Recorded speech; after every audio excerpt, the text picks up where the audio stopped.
अरे आजा बेटा बैठ। हाँ तो मम्मी आप कैसी हो? मैं तो बिल्कुल ठीक हूँ बेटा। रुक अभी मैं तेरे लिए कुछ बना के ले आती हूँ। पूरे 2 साल के बाद आई है मेरी बेटी। अब मैं क्या ही बनाऊँ उसके लिए। मम्मी आप चलो, आप जाके बाहर बैठो। आप मुझे बताइए क्या बनाना है, मैं बनाती हूँ।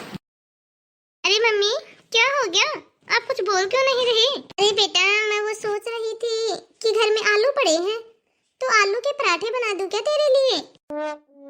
अरे नहीं मम्मी, आलू के पराठे रहने देते हैं। एक काम करते हैं कि थोड़ी सी चाय बना लेते हैं और उसके साथ में नमकीन वगैरह कुछ खा लेते हैं। अरे मम्मी क्या हो गया? बेटा वो घर में ना ही तो दूध है और ना ही चीनी है। चाय बनाने के लिए और सब्जी के लिए भी घर में आलू और प्याज पड़े हैं बेटा।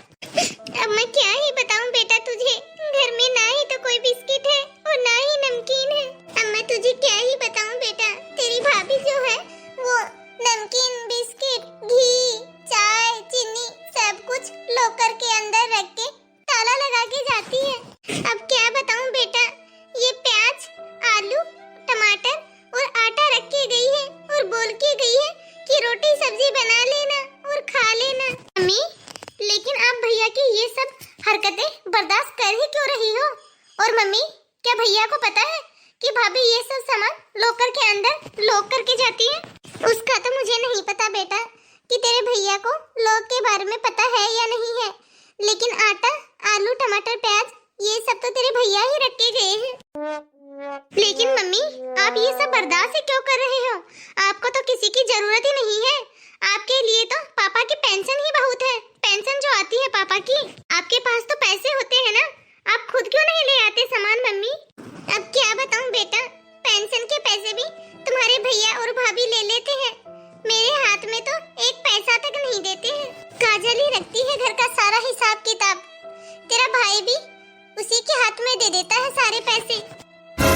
तेरे पापा की पेंशन और अपनी सैलरी तुम्हारी भाभी के हाथ में ही रखता है वो सारी।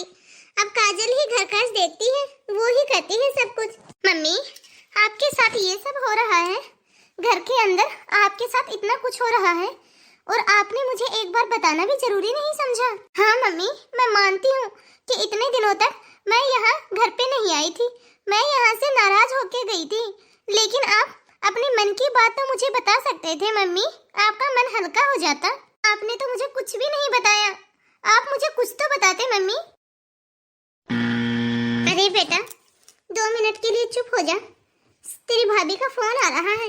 हेलो हाँ बहू। मम्मी भाभी से बोलो कि घर पे जल्दी से वापस आए, मुझे बात करनी है भाभी से अभी। मम्मी ये किसकी आवाज है? घर में कोई आया हुआ है क्या? कहीं दीदी तो नहीं आई हुई? हाँ बेटा तेरी ननद आई हुई है। ठीक है तो बेटा मैं थोड़ी सी देर में फोन करती हूँ तुझे। मम्मी आप पहले तो मुझे ये बताओ कि आप भाभी से इतना डरते क्यों हो? मम्मी मैं पूछ रही हूँ कुछ आपसे। ठीक है आपको नहीं बताना कुछ भी? ठीक है मम्मी पहले आप बाहर चलो, मुझे नहीं पीनी कोई चाय वाय। आप चलिए पहले तो बाहर जाके बैठिए। मम्मी आपको क्या खाना है आप मुझे बताइए, मैं ऑर्डर कर देती हूँ आपके लिए। आपको जो भी खाना है आप मुझे बता दीजिए। मम्मी आप ऐसे तो मत बैठिए, कुछ बोलिए तो सही। मम्मी आप तो कितनी हिम्मत वाली थी, कितनी साहसी थी, क्या आपने अपना क्या हाल बना लिया है? और मम्मी आपकी तो पेंशन आती है, आपको किसी की भी जरूरत नहीं है, भैया भाभी की आपको कोई जरूरत नहीं है। आप ना मम्मी अपनी पेंशन खुद लिया करो। आप ना मम्मी इतनी मुश्किल से अपनी जिंदगी कैसे बिता रही हो? मम्मी भाभी आपके साथ कुछ गलत नहीं कर रही, आप खुद अपने साथ गलत कर रहे हो। चलो मैं मानती हूँ कि आपको पूरी पेंशन की जरूरत नहीं है, लेकिन अपने लिए कुछ थोड़े बहुत पैसे तो अपने पास रखा करो ना। हाँ तो महारानी मेरे घर से जाते ही आ गई मेरे घर में। 2 साल पहले तो बहुत क्लेश करके गई थी, तू बोल के गई थी कि मैं तो अब कभी नहीं आऊंगी इस घर में। अब क्यों आ गई तू? और यदि इतनी ही अच्छी थी तो मेरे सामने आती ना मेरे घर में, मेरे पीछे से क्यों आई तू मेरे घर के अंदर? भाभी मैं आपसे नाराज होके गई थी, ना कि मेरी मम्मी से। और हाँ भाभी आपको ना एक बात कभी भी नहीं भूलनी चाहिए, ये घर मेरी मम्मी का है, आपका नहीं। मेरा जब भी मन करेगा तब आऊंगी मैं इस घर में, और जब भी मेरा मन करेगा तब जाऊंगी मैं इस घर से। अब भी मैं अपनी मम्मी से मिलने के लिए आई हूँ, ना कि आपसे। और रही बात पीछे से आने की, इतने दिनों से आने की, हाँ मैं 2 साल से आई हूँ इस घर में, लेकिन अब भी मैं अपनी मर्जी से ही आई हूँ। और आपके पीछे से आने का ये मतलब है कि मुझे आपसे कोई बात नहीं करनी थी, इसीलिए तो मैं आपके पीछे से आई हूँ इस घर में। और आप अपनी बताओ ना, आपने मेरा नाम सुना और तुरंत आ गए इस घर में। आप तो 5-7 दिन में आने वाले थे, फिर कैसे आ गए अभी? हाँ, आऊंगी क्यों नहीं मेरे घर के अंदर, 4-5 दिन में आऊं या अभी आऊं? तुम्हें क्या मतलब उस बात से? और इसलिए आई हूँ मैं। 2 साल पहले तो तू मेरे घर में चोरी करके गई थी, और अब भी पता नहीं तू क्या चुरा के ले जाए मेरे घर से। भाभी, मेरे इतने भी बुरे हालात नहीं है कि मैं अपने मायके में अपने भैया के ही घर में चोरी करूंगी। ना ही तो मैंने 2 साल पहले कोई चोरी की थी, और ना ही मैं आज चोरी करने के लिए आई हूँ। अरे भाभी, वो तो आपकी नीयत ही खराब थी। आप ही चाहते थे कि सारे रिश्ते नाते खत्म हो जाए और मैं इस घर में वापस नहीं आऊँ। इसीलिए तो आपने मेरे ऊपर चोरी का इल्जाम लगाया, इसीलिए तो आपने मेरे साथ इतना बड़ा कलेश किया। वरना सच तो आपको ही पता है कि चोरी किसने की थी और किसने नहीं। और मम्मी, आप चलो मम्मी मेरे साथ। अरे नहीं बेटा, मैं तुम्हारे साथ नहीं चल सकती, क्योंकि बेटा मैं किसी के ऊपर बोझ नहीं बनना चाहती। जब मैं अपने बेटे को ही बोझ लग रही हूँ, अपने बेटे बहू के ऊपर ही बोझ बन गई हूँ, तो मैं तुम्हारे और दामाद जी के ऊपर बोझ नहीं बनना चाहती। मम्मी, आपको पता भी है आपकी पेंशन आती है, आप किसी पे बोझ नहीं हो। अरे मम्मी, आप तो दूसरों का भी पेट पाल सकती हो, फिर आपका पेट कौन पालने वाला है? आप किसी के ऊपर बोझ नहीं बनोगे मम्मी, आप ऐसे मत सोचो। अरे भाभी, आपको शर्म आनी चाहिए। थोड़ी बहुत शर्म है कि नहीं आपके मुंह के ऊपर? आपको पता भी है पापा की कितनी पेंशन आती है? पापा की सारी पेंशन आप अपने हाथ में रखते हो, और आप मम्मी के बिस्किट तक लोग लगा के रखती हो, चाय चीनी तक लोग के अंदर रखती हो, सारा सामान अलमारी में रख के लोग लगाती हो। अरे क्या हो गया? और तुम लोग ऐसे क्यों चिल्ला रहे हो? और मंजू, तुम कब आई? भैया, मैं तो बस अभी आई हूँ, लेकिन भैया मुझे आपसे ये उम्मीद नहीं थी। मैंने ऐसा नहीं सोचा था कि आप मम्मी के साथ ऐसा व्यवहार करोगे। भैया, क्या आपको नहीं पता कि भाभी नमकीन, बिस्किट, चाय, चीनी सब कुछ लॉक के अंदर रख के जाती है? सारा सामान लॉक करके रख के जाती है। भैया, यदि आपको इस बात का पता है तो मुझे आपको भैया बोलने में भी शर्म आती है, शर्म। अरे ये क्या बोल रही हो तुम? नमकीन बिस्किट लॉक के अंदर? अरे काजल, ये क्या बोल रही है? हाँ बोलिए, क्या बोलना था आपको? हाँ, लॉक लगा के जाती हूँ मैं सारा सामान के अंदर, नमकीन बिस्किट भी लॉकर के अंदर रखती हूँ। और क्यों ना लगा के जाऊँ, घर खर्च मैं चलाती हूँ, इस घर का मैनेजमेंट सारा मेरे पास है। आप तो बस अपनी सैलरी दे देते हो और मम्मी जी की पेंशन दे देती हो। आपको ये भी पता है कि मम्मी जी कितना कुछ खाती है? आपकी मम्मी जी की दवाइयों का कितना ज्यादा खर्चा होता है, कुछ पता भी है आपको?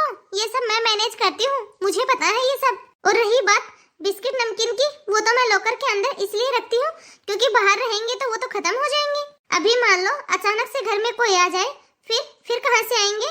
मैं मैनेज करती हूँ, घर खर्च मैं चलाती हूँ, मुझे पता है ये सब मैं कैसे करती हूँ। इतनी तो तुम्हारी माँ की पेंशन नहीं है जितने की तुम्हारी माँ के खर्चे हैं।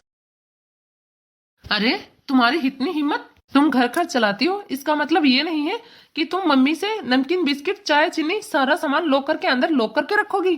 अरे मैं तुम्हारे हाथ में मेरी सैलरी और पापा की पेंशन इसलिए देता हूँ ताकि तुम घर अच्छे से चला सको, क्योंकि मम्मी तो अब बूढ़ी हो चुकी है। मुझे लगता है कि मम्मी ये सब नहीं कर सकती, लेकिन तुम ये सब हरकत करती हो। बेटा कोई नहीं बेटा, अब तू शांत हो जा, बहू को और मत डांट। मम्मी सॉरी, आप मुझे माफ कर दीजिए। मुझे इस सब के बारे में कुछ भी नहीं पता था, लेकिन आपने भी मुझे कभी कुछ नहीं बताया। मम्मी, जब मैं जा रहा था तब मुझसे काजल ने कहा कि आलू, प्याज, टमाटर रख दो, तब भी मम्मी आपने मुझे कुछ भी नहीं बताया कि काजल ने सारा सामान लॉकर के अंदर लॉक करके रख दिया है। आप इतने दिनों तक कैसे रहे होंगे मम्मी? आपने इतने दिनों तक क्या कुछ खाया पिया होगा? और आपके पास तो पैसे भी नहीं थे मम्मी, आपने तो पैसे भी नहीं लिए। जानो दे ये सब बेटा, मैं तो बस यही सोचती रही कि कहीं तुम दोनों आपस में झगड़ा ना करने लग जाओ। मैं नहीं चाहती थी बेटा कि मेरी वजह से तुम दोनों में कलेश हो। मैंने तो इसीलिए कभी तुमसे पेंशन नहीं मांगी, इसीलिए तो मैं अपनी सारी की सारी पेंशन तुम्हें दे देती हूँ। कोई बात नहीं बेटा, अब तो ये घर तू ही चलाता है, अब तो तुम ही समझदार हो, अब मुझसे तो कुछ होता है नहीं बेटा, अब मैं तो बूढ़ी हो गई हूँ। और कोई बात नहीं बेटा, भूल जा तू सब बातें। अब तू ये सब बात यहीं खत्म कर। सॉरी मम्मी जी, सॉरी मम्मी जी, आप मुझे माफ कर दीजिए प्लीज। मैं ना मम्मी जी पैसे जोड़ने के चक्कर में भूल गई कि आपके साथ मैं ऐसा व्यवहार क्यों कर रही हूँ। सब कुछ आपका ही तो है मम्मी, ये सब, और मैं आपको ही छोटी छोटी चीजों के लिए तरसा रही हूँ। सॉरी मम्मी जी, पता नहीं मुझे क्या हो गया था। सॉरी दीदी, हो सके तो मुझे माफ कर देना। अरे काजल बेटा, बस कर बेटा, अब तू इतनी उदास मत हो। मैं जानती हूँ बेटा, तू बहुत ही अच्छे से घर को मैनेज करती है। अब जो कुछ भी हुआ उसे भूल जा। और मुझे क्या करना है बेटा पेंशन का, और मैं क्या करूँगी ऐसे पैसों का, जब मेरे बच्चे ही उस चीज से खुश नहीं रहेंगे तो। अरे बेटा, मैं तो अपनी सारी पेंशन तुम्हें इसीलिए देती हूँ कि मैं तो अब बूढ़ी हो गई हूँ और अब तुम्हें ही करना है जो कुछ भी करना है। मुझे तो बेटा बस 2 वक्त की रोटी चाहिए और मेरे बच्चे मेरी आंखों के सामने चाहिए, बस मुझे और क्या करना है। सॉरी मम्मी जी, आगे से मैं ऐसा कोई भी काम नहीं करूंगी जिससे आपके मन को ठेस पहुंचे। सॉरी मम्मी जी, प्लीज हो सके तो आप मुझे माफ कर दीजिए। तो हाय गाइस, आप सभी को यह कहानी कैसी लगी कमेंट बॉक्स में कमेंट करके अपनी राय जरूर दें और इस वीडियो को ज़्यादा से ज़्यादा लाइक और शेयर करें। यदि आपने अभी तक हमारे इस चैनल को सब्सक्राइब नहीं किया हो तो फटाफट से बेल आइकन दबा के चैनल को सब्सक्राइब करें ताकि ऐसे ही मज़ेदार वीडियो आप तक पहुंचते रहें।